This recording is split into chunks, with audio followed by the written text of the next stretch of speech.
নমস্কার বন্ধুরা, আপনি কি এখনো অন্নপূর্ণা যোজনার টাকা পাননি? আপনার কি এখনো আন্ডার প্রসেসিং বা আন্ডার প্রসেস দেখাচ্ছে?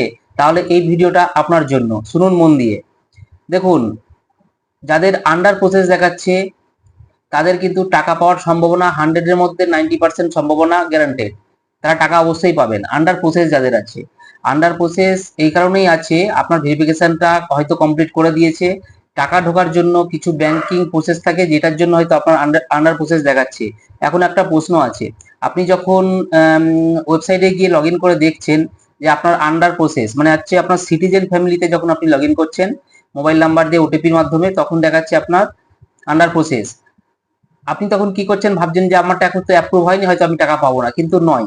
আপনি যখন ডিপার্টমেন্ট অফিসার লগ ইন মানে আপনি আপনার পৌরসভা অথবা বিডিও অফিসে গিয়ে বা পঞ্চায়েতে গিয়ে আধিকারিকের সাথে কথা বলুন, আপনার অ্যাপ্লিকেশন নাম্বার দিয়ে আপনি লগ ইন করে দেখুন, হয়তো সেখানে আপনার অ্যাপ্রুভ দেখাচ্ছে। আপনি সেখানে অ্যাপ্রুভ, কিন্তু আপনি যখন সিটিজেন পোর্টালে লগ ইন করছেন সেখানে দেখাচ্ছে আন্ডার প্রসেস বা ফার্দার ভেরিফিকেশন। তার মানে কিন্তু এই নয় যে আপনি টাকা পাবেন না, আপনি টাকা অবশ্যই পাবেন, আপনার টাকা আপনি অবশ্যই পাবেন, শুধু একটু ধৈর্য ধরুন। আর আজকেও অনেকে টাকা পেয়েছেন, আজকে হচ্ছে আপনার 21 তারিখ। কিন্তু একটা এখন মানে এখন কটা বাজে, 10টা 4 বাজে। তো এই সন্ধ্যার পর থেকে কিন্তু যখন আপনি সিটিজেন ফ্যামিলিতে লগ ইন করছেন তখন কিন্তু এই আন্ডার প্রসেস কথাটা কিন্তু বা ফাদার ভেরিফিকেশন বা আপনার অ্যাপ্রুভ কথাটা কিন্তু শো করছে না। মানে এখন সার্ভারে ওরা কাজ করছে। আপনার আন্ডার প্রসেস থেকে কিন্তু অ্যাপ্রুভ হওয়ার সম্ভাবনা 100 এর মধ্যে 100% নিশ্চিত আছে। আপনি নিশ্চিন্তে থাকুন, আপনার টাকা আপনি অবশ্যই পেয়ে যাবেন, শুধু একটু ধৈর্য ধরতে হবে। ঠিক আছে, যখন সরকার ঘোষণা করেছে আপনার টাকা আপনি পাবেন, অবশ্যই পাবেন। হ্যাঁ, এবারে একটা জিনিস করলে কিন্তু মানে বেশি ভালো হতো। ধরুন মে মাস থেকে টাকা দিচ্ছে, মে জুন জুলাই 3 মাস টাকা দিয়েছে, মানে 3 × 3 9,000 টাকা করে সবাই পেয়েছে, যারা পেয়েছে।